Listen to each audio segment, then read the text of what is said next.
Okay, so I'm going to use my little puppets today to, it's just like a little visual aid for a story here. So this is my puppet of me in high school. Had a lot of interesting style choices over the years, but one of them here was when I was in my like all black fishnets, Doc Martens, and then like I had this sequin blue headband that actually was like a Halloween costume scrap, that like fabric scrap, and I just tied it around my head and I was like, yeah, it's awesome. And I think I pulled it off, but I probably just look like a dork, but that's just kind of like because I am kind of a dork, but I've embraced that. I'm good with it. Anyway, so this is my friend Jenerito.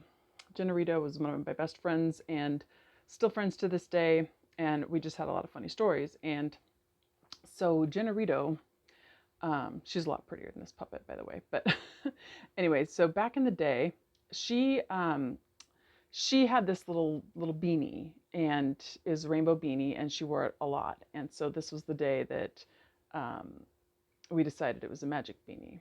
We kind of became later on like we started like identifying, I guess, as superheroes.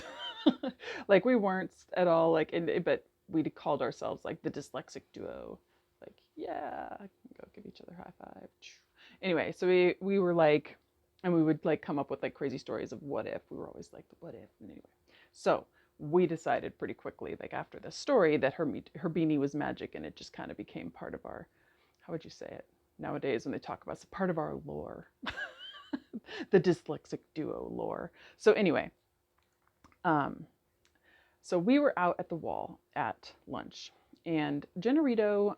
What you have to understand about Jenerito, Jenerito is an interesting person. She's different, right? She's very pretty, and so guys would notice her, right? But she had, she's pretty tough.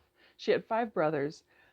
She liked to roughhouse, and she would roughhouse with guys all the time. And I'd be like standing over here talking to somebody. This is just a puppet I had from another thing. I didn't really like hang out with go-go dancers. It's probably just somebody else dressed in black. And we're probably talking about like, I don't know, being depressed or like music or something that was cool in the 90s. But and so she finds this guy, and he would like, this has happened all the time where guys would like hang out with her because she liked to roughhouse, she'd get kind of physical. But they were thinking, hey, she's flirting with me, right? And she totally was like, no, I just want to like beat the crap out of you. So like, because it's fun for me. And so she would be like mess around, and then what would happen oftentimes is then somebody gets like, a black eye or something else, and they go, whoa, this isn't fun anymore, right?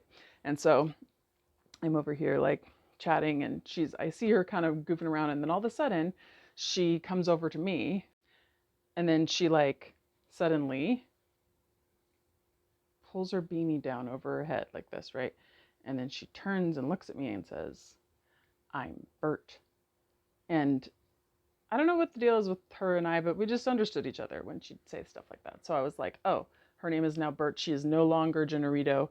So she's hiding. She wants to get away from this guy, right? So I'm like, okay, whatever. I could tell this guy's like coming after her, and this is not far away, right? It's like right there, and everybody's wearing like all black, right? Except for Jenerito. She's like wearing jeans, t-shirt, and like a rainbow beanie, right? She's like the most obvious person there. But he's like, where'd she go? Where'd that girl go? Comes like right in front of us and like looks right past her, and then just like keeps going. And then that's when we decided that's a magic beanie, and she would wear it over her head all the time after that, and like that was like her superpower. It's her magic beanie.